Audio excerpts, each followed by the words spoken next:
Several complaints from residents is trying to remove a decomposing whale carcass from the Point Richmond shore. It's caused quite an odor out there, and residents have been frustrated by it for several weeks. KTVU's Emma Goss is in Richmond right now with more on what the plan by the city is. Good morning, Emma. Good morning. The city of Richmond is looking at trying to bury the whale on the beach later today.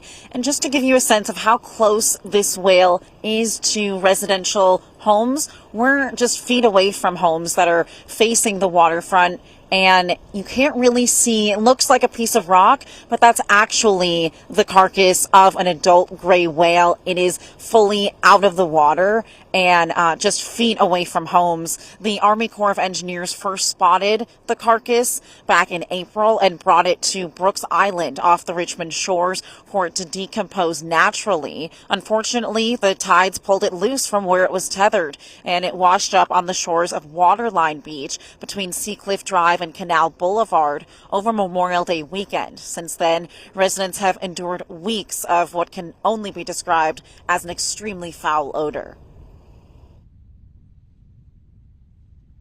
The whale has created a real problem in that it really does stink. And I mean, to the point where if you're downwind of it, you're gonna be gagging. It's a dead whale, and dead whales stink.